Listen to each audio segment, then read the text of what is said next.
Generations grew up watching and reading about Laura Ingalls Wilder, the beloved pioneer girl whose story captured the heart of America. Through her Little House on the Prairie books, and later the hit television series, she became a symbol of courage, family values, and simple living. But behind the warm nostalgia of prairie life, the real story of Laura Ingalls Wilder is far more complicated, filled with hardship, loss, and heartbreak that she endured long after the pages of her books ended. What happened to the real Laura Ingalls Wilder in her later years is both inspiring and deeply sad. Born in 1867 in a small log cabin in Wisconsin, Laura grew up in an era of constant struggle. Her family, led by her parents Charles and Caroline Ingalls, faced harsh winters, failed crops, and relentless poverty as they moved across the Midwest in search of a better life. Those early experiences shaped her forever, teaching her the values of resilience, independence, and faith. Decades later, they became the foundation of her iconic Little House series, which turned her family's hardships into timeless tales of hope and endurance. But while her books painted a picture of perseverance and wholesome family bonds, Laura's real adult life was filled with challenges. She married Almanzo Wilder in 1885, and together they tried to build a farm in South Dakota. Sadly, disaster struck again and again. Droughts, fires, illness, and the tragic death of their infant son left them nearly broken. Almanzo also contracted diphtheria, which left him partially paralyzed for years. The Wilders eventually relocated to Mansfield, Missouri, where they slowly rebuilt their lives from almost nothing. Laura began writing newspaper columns to make ends meet, sharing her thoughts on rural life and farming. It wasn't until her 60s that she started turning her childhood memories into the Little House books that would make her famous.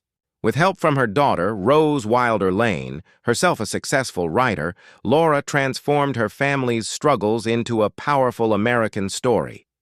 The first book, Little House in the Big Woods, published in 1932, became an instant success, and readers eagerly awaited each new volume. However, fame came late in life and brought its own complications.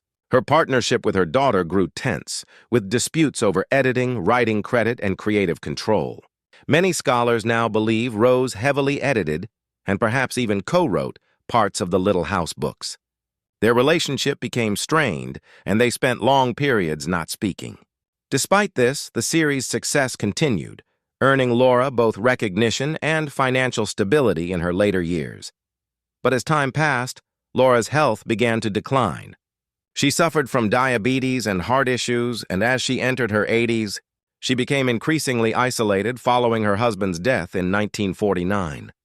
Almanzo had been her rock, her lifelong partner through endless trials, and his loss left her heartbroken.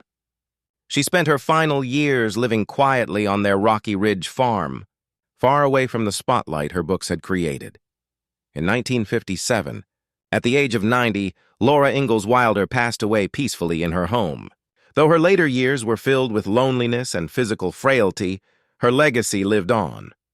The Little House series went on to sell millions of copies worldwide and was later adapted into the beloved TV series that introduced her story to a new generation. Today, when people look back on Little House on the Prairie, they remember the warmth of family, the beauty of simple living, and the unbreakable spirit of a pioneer girl who never gave up. But the truth is bittersweet. Behind that beloved image was a woman who endured more suffering than most could imagine. Her life reminds us that even those who inspire hope in others often carry their own quiet sorrows.